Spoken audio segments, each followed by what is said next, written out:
بسم اللہ الرحمن الرحیم۔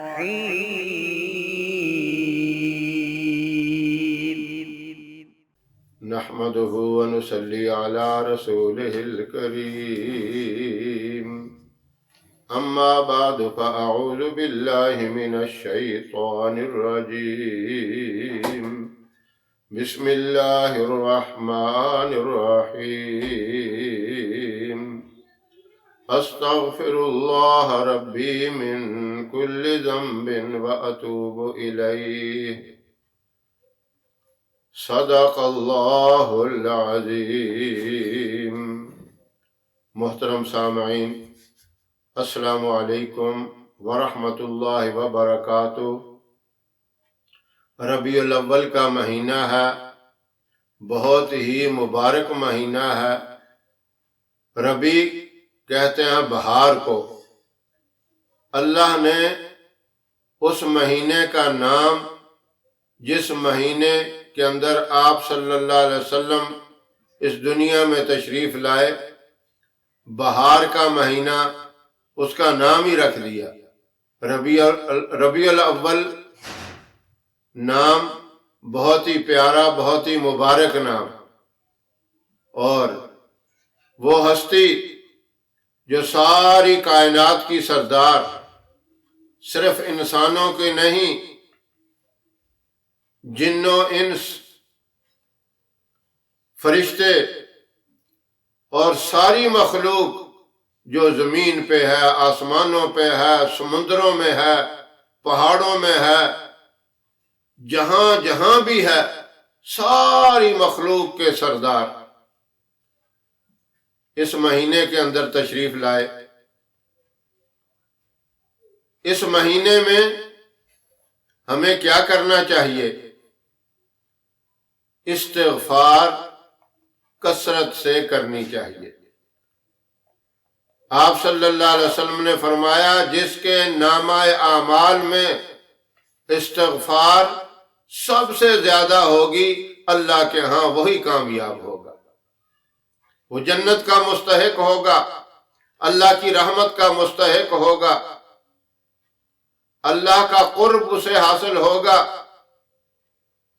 اور اللہ کی رحمت اس کے ساتھ شامل حال ہوگی.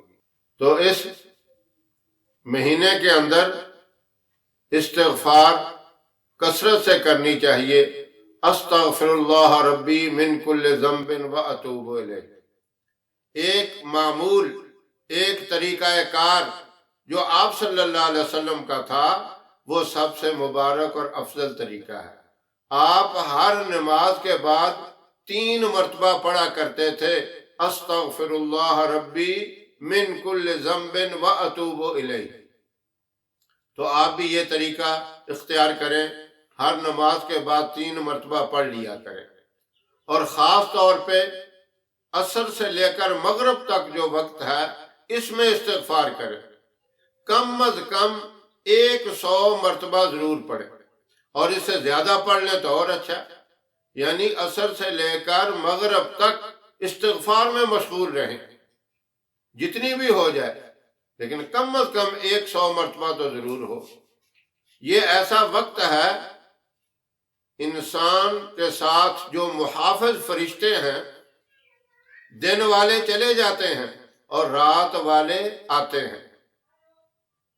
جب دن والے جاتے ہیں، اللہ علیم بذات الصدور ہیں، عالم الغیب ہیں، سب چیزوں کو جاننے کے باوجود پوچھتے ہیں، میرے بندے کیا کر رہے تھے؟ فرشتے کہتے ہیں کہ اللہ، وہ بندہ، وہ نیک بندی استغفار کر رہے تھے. اللہ ان سے کہتے ہیں، تم گواہ رہو، میں نے ان کو بخش دیا. اور جب آنے والے فرشتے بھی دیکھتے ہیں کہ بندہ استغفار میں مشغول ہے، وہ بھی خوش ہوتے ہیں کہ بندہ اللہ کے ہاں بخشش اور مغفرت طلب کر رہا ہے، معافی طلب کر رہا ہے، اپنے قصور کا اعتراف کر رہا ہے اور استغفار کرتا ہے. تو یہ اس کے لیے بہت خوش نصیبی کی بات ہے، بڑی عظمت والی بات ہے، اس کی کامیابی کی یہ بات ہے۔ تو اس لیے استغفار تو ہر وقت ہو، لیکن خاص طور پر اس ربیع الاول کے مبارک مہینے میں آپ اس کا زیادہ اہتمام کریں۔ آپ صلی اللہ علیہ وسلم کا جو مبارک معمول تھا ہر نماز کے بعد 3 مرتبہ پڑھنے کا، اسی طرح آپ بھی ہر نماز کے بعد 3 مرتبہ پڑھیں اور عصر سے لے کر مغرب تک کثرت سے استغفار کریں۔ اللہ آپ سے راضی ہوگا، اور میری یہی دعا ہے کہ اللہ یہ مبارک عمل، یہ بابرکت وظیفہ اور یہ بخشش اور مغفرت کی دعا مجھے بھی اللہ کرنے کی توفیق عطا فرمائے، اور میرے محترم تمام بھائی اور بہنوں، ماؤں اور بیٹیوں کو بھی اس مہینے کے اندر کثرت سے استغفار کرنے کی توفیق عطا فرمائے۔ ہماری ویڈیو آپ کو پسند آئے اسے لائک کریں، شیئر کریں، ہمارے چینل کو سبسکرائب ضرور کریں اور ساتھ والے بیل آئیکن بٹن کو دبائیں تاکہ ہماری ہر آنے والی نئی ویڈیوز کی اپڈیٹ آپ تک آسانی سے پہنچ سکے۔ اللہ آپ کا حامی و ناصر رہے۔ انشاءاللہ پھر کسی نئے وظیفے کے ساتھ آپ کی خدمت میں حاضر ہوں گے، تب تک کے لیے اجازت دیں۔ السلام علیکم ورحمۃ اللہ وبرکاتہ۔